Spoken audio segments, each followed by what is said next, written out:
Stuart Fielden, you've been here almost a week now. The jet lag's worn off, is it? Just about today, yeah. Feeling pretty good now today. The other days, not as good as today, so yeah, it's good to be over it.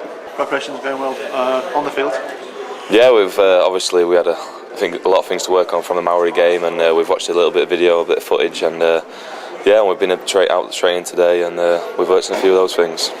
For me, it feels like we've got one of the best kind of groups of players regarding being together that I've known. There's no cliques, there's no separate groups, and everybody just seems to get on really well, and I think that's a credit, and it is a massive credit to Steve. The atmosphere is built, and I felt that in the first day. I was only there for a couple of hours, and the atmosphere just felt absolutely spot on. You know, wasn't treating us like kids, but at the same time you understand he's the boss and it's not a democracy, but just a great atmosphere.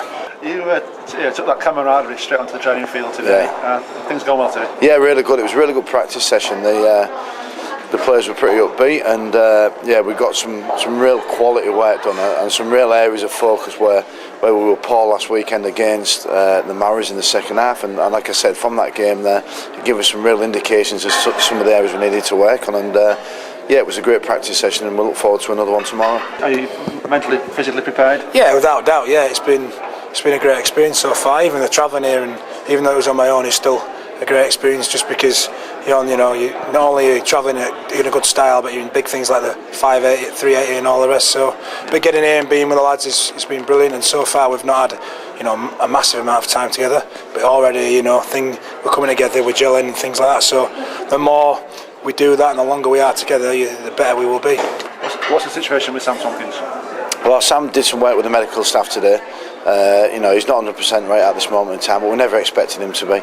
I think there's a chance he'll join in full practice tomorrow, so we're very much hopeful, and I'd be very surprised if he didn't make the game at the weekend. It's a hip stroke pelvis injury, is it? Yeah. Just bruising, or? Yeah, he just took a bit of a bang to his hip, and when you see the tackle, he fell awkwardly and squashed himself a little bit there, so he's caused himself a little bit of damage there, but nothing untoward, and we'll certainly look after him and make sure he's okay for the weekend's game. How tough was it last Saturday, sitting on the touchlines in the Sky commentary box watching the game?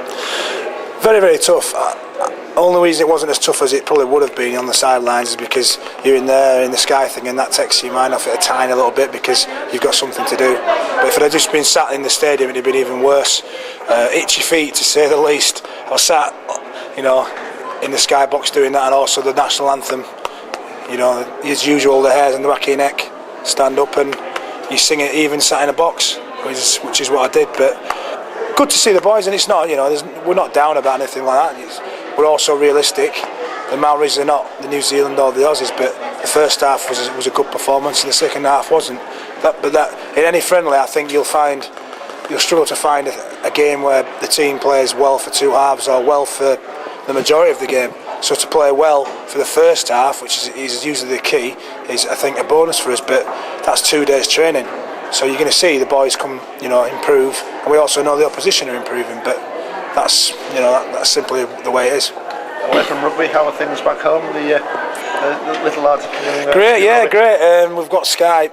We've got a great setup with everyone setting the things up for us, and we've got Skype at the minute, so I can actually see my boy and my wife today for the first time on Skype actually. So it was great. I mean, she also got the deafeningness and the ears gone of him crying so much. So obviously I'm missing the crying a lot, but it was great to see him. Obviously I can't say I'm not missing them. I'm not missing him. I've only known him, I've obviously only with him for a day and a half, but I can't wait to get back there and see him and my wife. But it was great that for me and the boys, that we've all got that chance, and we've got that ability through the setup with England to have Skype and things like that. I mean, times gone by we didn't have that. We just had a phone thing. It's not like it's in antiquity, but what I mean is we shouldn't have the same setup. This time it's really, really good. We've got absolutely everything we need.